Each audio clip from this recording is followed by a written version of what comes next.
So, welcome, Heather Thomas, to the Black History in Housing interview. Thank you so much for your time. I've got about 6 questions to ask you, and I think we'll just crack on. But this is Heather Thomas from Sapphire Housing. That's and correct. Heather is CEO. That's right, of Sapphire, which is a small housing association based in northwest London. We're a specialist housing association really focusing on supported housing for single people. So that's my day job. My other significant role is as of chair of Croydon Churches Housing Association, and I've been chair of CCHA for about a year now. Okay. All right. So our first question is, have you experienced any bias in your housing roles? Well, the answer to that is yes. Okay. And there were, I think there were 3 incidents that sort of came to mind when I saw that, and I was thinking about the response to that. Okay. So the first one was really, I'd gone into an organisation at just below director level, and they were going to restructure and create a temporary interim director role, which I was interested in. And I did go for it, and I got it. And then I had heard on the grapevine that actually it was a part of our residence group, some of the senior people in that resident groups had thought initially that I shouldn't have got it because I couldn't possibly have had the experience. How and why they drew that conclusion, I don't know, because they didn't know me that well. I'd only been there a couple of months. I didn't know them before that. So I don't know what they knew about my work history. They can't have known very much, but I found that quite interesting that I had got that feedback. And things went on and it was fine, and there were no issues and I worked well with them. But I thought that was quite interesting that they kind of jumped to that conclusion. The other 2 things that I spring to mind when I think back now, this is what I think back and reflect on. I was an executive director, so reporting into the CEO and the board. And I do recall that on occasions, the chief exec sometimes went on leave or was away, and he would rotate who would act up as CEO whilst he's away. Okay. And I noticed he never asked me. I was never asked to do it. The only time that I was asked to do it is when none of the other male white directors were available. I was asked to do it that once or twice. And I didn't even recognize it at the time. It's not until almost before I left, I suddenly thought, wow, gosh, I hadn't even realized that.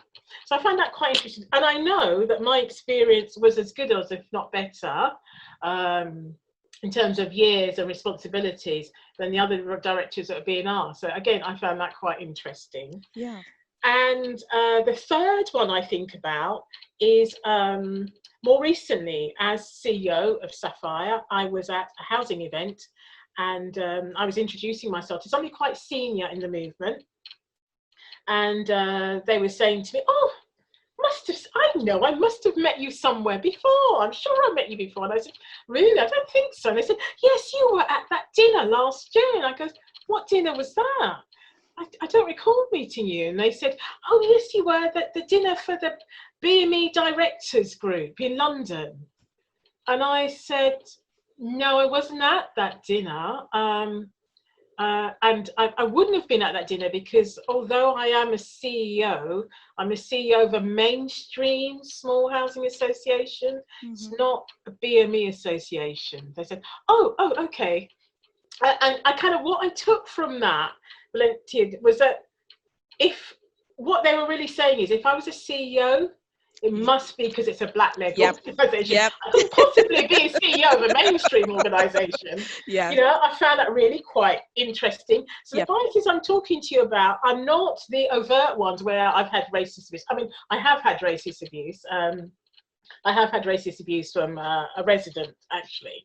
But actually, the experiences that really come to mind for me are the ones which are far more subtle, as I've said to you. It's the more subtle stuff that kind of stays with me in a way and that I've remembered. So the answer to your question is yes. I think I have. Okay, and you sound like you've managed some of those biases pretty well. I mean, what's your coping strategy, or do you draw on anything? How do you I manage it? oh, gosh, it's a difficult one. I mean, sometimes it's of course it's upsetting, Yeah. and this kind of goes to what do we need to do to support ourselves. I really think and I think I'll be far more open about it now, maybe as I've got more older and confident. I think we have to really recognise that as Black people working in housing or working wherever, we're in quite stressful organisations just purely by that very nature.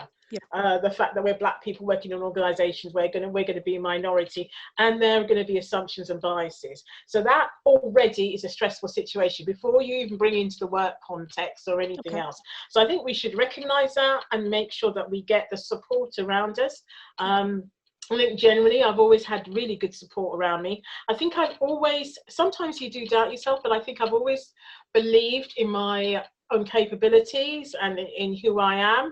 And I suppose it's really drawing on that core and believing in who you are, plus the support. That's really important in helping you get through. Okay. How do you think Black colleagues can be helped and supported to progress within the sector? So how do you think? Gosh, I know. I feel as if we've been asking ourselves this question so often, and I know Inside Housing has been doing something on that. And in fact, I found that the spread that they did was a couple of weeks ago, where they did surveys. I mean, some of the things were quite shocking still that people are experiencing.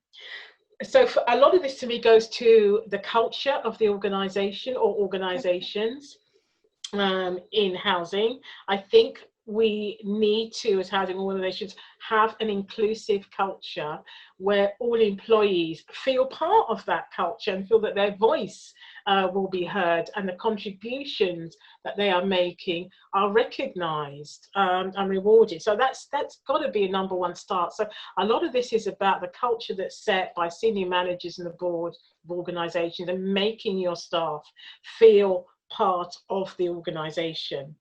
I mean, that's key. I think the other things that we need to do to support ourselves is, as I said, go back to thinking about our own individual well-being. I think that's really key to that. And we have to take individual responsibility for doing that, as well as the organisation supporting us, but really thinking about our own well-being and our mental health. I also think about thinking about career development. There are lots of capable Black people who, with the right guidance and support, can make it to senior positions. But sometimes it's because people don't want to. And I have had conversations over many years talking to people, and they say, "Oh, no, I don't want to do that." And I'm thinking, why? Why not? So some encouragement to think, yes, you can go for that next job. Absolutely, you can. And support in thinking about, what might a career look like? What could I get into?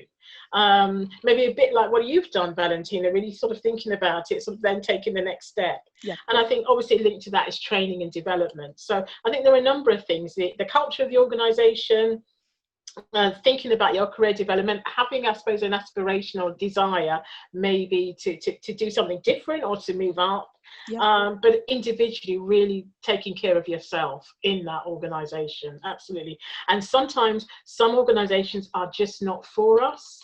I have come across people in the years, Black colleagues who I've known, who've become ill, and it's purely, I think, the stress of work and the circumstances that they're working under. I think one of the things that I think is really recognising if an organisation is doing you harm, you need to get out of there, really. You really do need to get out of there and maybe find one that is better suited to you, which has got a better culture that you can work in. Because, organisations will make us ill. They can make us ill. So I think that's, it's really important. Okay. Can I ask, what are some of your most inspiring moments working in housing? Well, I suppose for inspiring for me and other people, one of the nicest things that happened to me, I suppose, and did inspire me, was actually when I was voted the most inspiring woman at this particular association that I worked for. And that was a surprise. I was voted by the whole staff team of about, I don't know, 600 or 700, and I was voted the most inspiring woman. So that was great and very uplifting. But as an individual, I love working as part of a team. And when we achieve things, so where I'm working now at Sapphire, I've got a great exec team, a management team, and we're a small association, but we're doing lots of really exciting things, and I feel really good about that. It's really inspiring me. I think it is about making a difference. And it is about feeling a real connection, I think, with your colleagues and what we're trying to achieve. And we are, in a way, working in housing is such an under-recognized role that we have in society, because housing is so fundamental to individuals' lives. You know, having that physical space in the world or place in the world for each individual is so key to what can happen to them, you know, and how they can develop. So for me, what really inspires me is if I'm part of that bigger aim or part of a team that's trying to achieve that difference. I think that really makes me feel more motivated. I think. Okay, brilliant. Okay, my final question is, how will you be celebrating Black History Month this year, or for however long? How do you celebrate Black history? That's a really interesting point, because I was thinking, oh my gosh, yes, it's coming up in October. It is. And of course, it's going to be very different this year. You know, with the pandemic, we're going to be quite limited. What I would say, though, is, in a sense, for me, the month itself, not that it has less importance, because it's not less important. It feels like since George Floyd, there's been a real focus on the impact of racism on Black people, our whole our position in the UK and in US and in other countries. So that's really been at the forefront of my thinking, I have to say, since that time. So I've participated in Zoom conversations and calls with you know, friends and families about it, when we talk about it. I've been doing more reading about it. You know, I've read a couple of books about sort of the Black experience and racism. So I think that will do it. Reading novels by Black people. Actually, what this has prompted me to do is actually to look online and see what other events there might be. So I think it will be a variety of things, but I would like to think that it's a continuation of what I've been doing, say, over the last 4 or 5 months since you know, the terrible death of George Floyd, but then the sort of protests following that, and you know, the raising of whole Black Lives Matter awareness. Yeah. Oh no, that's great. That is great. Heather, we've come to the end of the interview. I want to say thank you so much for taking the time out. Heather Thomas from Sapphire Housing. Thank you.